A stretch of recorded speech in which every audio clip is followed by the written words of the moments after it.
Mister எடிஸ் மெய் என்பவர்களுக்கு உங்கள் பிரபஞ்ச ஜோதிட ஆராய்ச்சியாளரும் பாரம்பரிய வைத்தியருமான உங்கள் ராஜசூரியன். அற்புதம், ஆனந்தம். மெய் என்பவர்களே, இன்றைக்கு அந்த அல்சருக்கு என்ன மருந்து என்று நாம் பார்க்க போறோம். அதாவது நிறைய பேர்த்துக்கு நிறைய விதமான பிரச்சனையை கொடுக்கும். அது எல்லாமே அல்சர் தான். உடம்பு சோர்ந்து போனாலும் சரி, அதிகமாக சாப்பிட முடியலை, கொஞ்சம் தான் சாப்பிட்றேன், அதுக்கு மேலே செல்லலை, ஆனால் டயர்ட் ஆகுது உடம்பு அப்படின்னு சொன்னால் சரி, எழுந்த உடனே எனக்கு டயர்டாக இருக்குது அப்படின்னு யார் சொல்கிறீங்களோ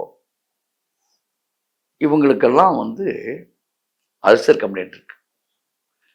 சில நேரங்களில் கண்ணு மயமயன்னு இருக்கிறது, ஒரு சத்து இழந்த மாதிரி இருக்கிறது, அதுதான் உங்கள் பாஷையில் டயர்டு. என்னதான் சாப்பிட்டாலும் ஒரு ஒரு நமக்குள்ள ஒரு ஆற்றல் இல்லாமல் இருக்கு, அதாவது சத்து இல்லாமல் அது மாதிரி ஒரு தெரியும். அப்புறம் நீண்ட நேரம் நடக்கும்போது மூச்சு வாங்கும். ஒன்று புரிஞ்சுங்க, மூச்சு வாங்கிறது ஹார்ட்டில் கொழுப்பு இருந்தால் மட்டும் இல்லை, குடல் வாழ்வு, குடலில் புண்ணு இருந்தாலும் மூச்சு வாங்கும் ஐயா. முதல்ல அதை தெரிஞ்சுங்க, இதான் உண்மை. குடல் வலுவாக, அதாவது நல்லா புரிஞ்சுங்க, குடல் வலுவாக இருந்தால் உடல் வலுவாக இருக்கும் என்று பொருள். குடல் வலு குறைந்தால் உடலின் வலு குறையும், உடலினுடைய வலு குறையும். இதுதான் உண்மை, சத்தியம். சரி, அப்ப வயிறு சரியா இருந்தா உயிர் சரியா இருக்கும். எப்படி? அப்ப வயிறும் உயிருக்கும், ஆமாங்க, வயிற்றுல குத்தி பாருங்க ஒருத்தனை, அது எவ்வளவு பெரிய பயில்வானா இருக்கட்டும், வயிற்றுல மட்டும் ஓங்கி டச் பண்ணிருங்க, எவ்வளவு பெரிய ஆளாலும் மயங்கிடுவான். வயிறு தான்யா உயிர். ஆகவே அந்த வயிற்றை நாம் சிறப்பாக வைத்துக் கொள்ள வேண்டும். வயிற்றை சுடுகாடாக மாற்றக்கூடாது, கண்டதை வயிற்றுல போடக்கூடாது. சரி, அந்த வயிற்றுக்குள்ள இருக்கக்கூடிய குடல் இருக்குல்ல, அது புண்ணாயிரும், முக வசீகரம் போயிடும். வயிற்று புண் ஏற்பட்டவனுடைய முகம் பாருங்க, பரு அங்கங்க திட்டு திட்டா இருக்கும், ஃபேஸில் ஒரு அட்ராக்ஷன் இருக்காது. நீங்கள் யாராக இருந்தாலும் சரிதான், அது ஆணாக இருக்கட்டும் பெண்ணாக இருக்கட்டும், முகவசீகரம் வேண்டும் என்று விரும்பக்கூடியவர்கள் வயிற்றை சிறப்பாக வைத்துக்கணும். ஜெல்லுன்னு வயிறு ஜலஜல, அதாவது கலகலன்னு இருக்கணும். வயிறு இருந்துச்சுன்னா உங்களுக்குள்ளேயே ஒரு கலகலப்பு ஆனந்தம் வந்துடும். சொல்லுவாங்க சண்டையில், என் வயிற்றை எரியுது தெரியுமா அப்படிமா. ஏன் வேற எதுவும் எரியுது ஏன் சொல்லலை? அதாவது முதல் பாதிப்பு வயிறு தான். எந்த பிரச்சனை வந்தாலும் வயிற்று தான் பாதிப்பு. அப்ப சந்தோஷம் என்னன்னா, வயிறு குளிர்ந்து போச்சுடா அப்படிமா. ஏன்னா மனசு, இங்க நல்லா புரிஞ்சுங்க, உயிர் குளிர்ந்து போதல் என்பது வயிறு குளிர்ந்து போனா உயிர் குளிர்ந்து. அப்ப உயிரும் வயிறும் ஒண்ணுதான். அப்ப அது மட்டுமல்ல, இந்த வயிறு இருக்கு பார்த்தீங்களா, நாம் உருவான இடம், நம்மை உருவாக்கிய இடம், நம்மை சுமந்த இடம். அடிப்படையே நீங்க மனிதனுடைய வாழ்வி, அதாவது உடலின் முக்கிய ஆதார புள்ளி எதுன்னா வயிறு தான். சரி, பெருமைப்படுத்திட்டான், வயிறை பத்தி சொல்லிட்டான்.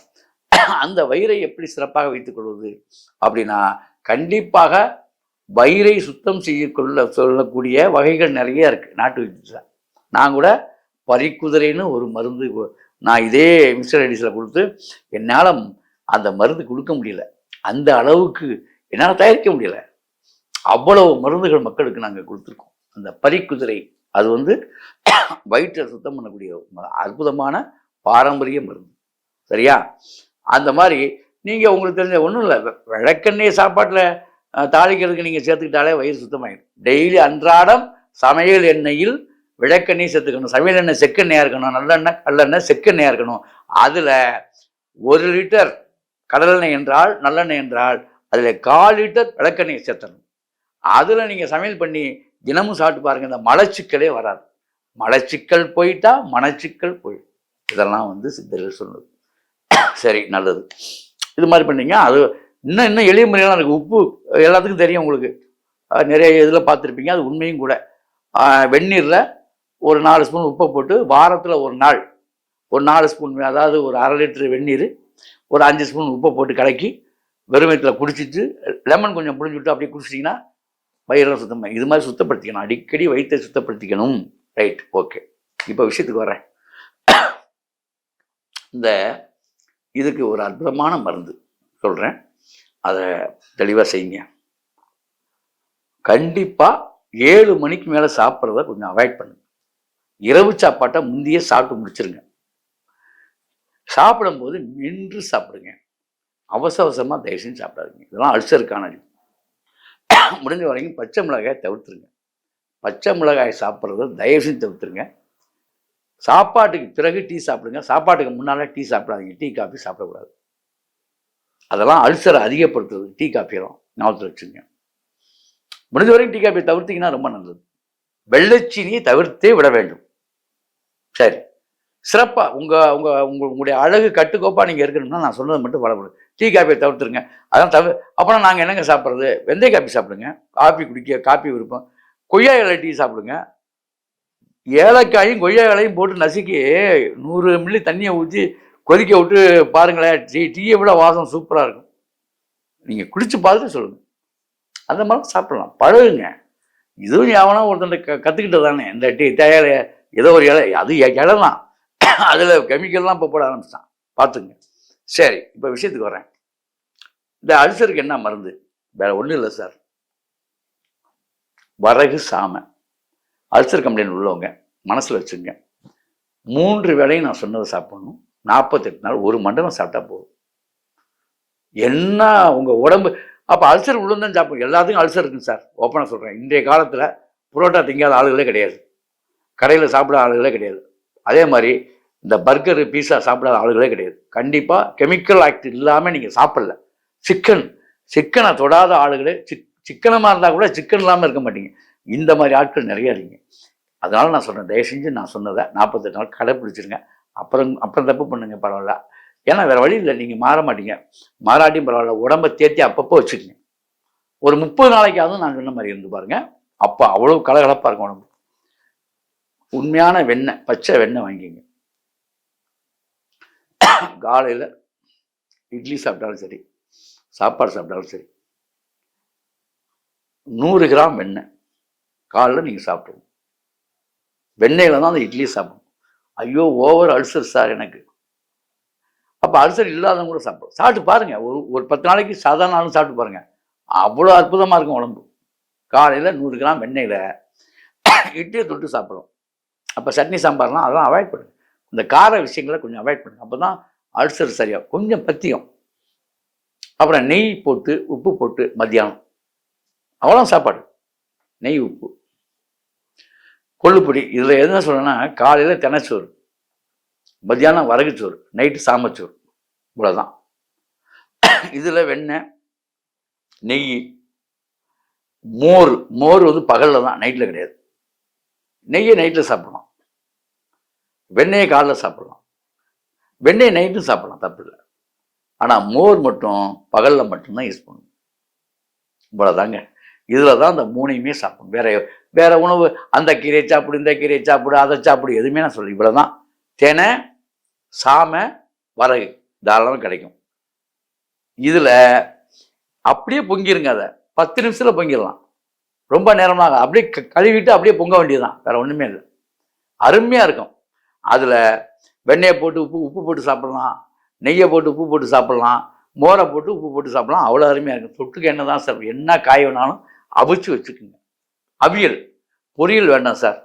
அவியலில் உங்களுக்கு காரம் சேர்க்க வேண்டிய அவசியம் இல்லை. அவ்வளோதான். கரெக்டாக நீங்கள் ரொம்ப நாள்லாம் இல்லை, 10 நாள் சாப்பிடுங்க சார். என்ன மாதிரி நீங்கள் உங்களுடைய ஃபேஸ் மாறலைன்னா என்னன்னு கேளுங்க. இந்த மிஸ்டர் லேடிஸில் நீங்கள் எழுதுங்க. உங்கள் ஃபேஸ் சேஞ்ச் ஆகும்.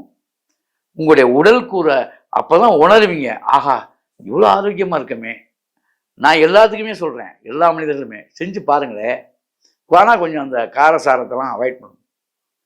இந்த உடம்பு அப்போ உடம்புக்கு பிடிக்காத விஷயங்களை நாம் செய்து கொண்டு இருக்கோம் என்பது அன்றைக்கு உங்களுக்கு தெரியும்.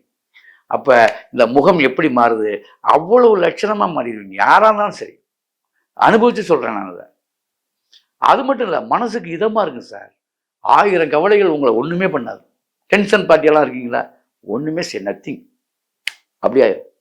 இவ்வளோதான் சார், வெரி சிம்பிள்.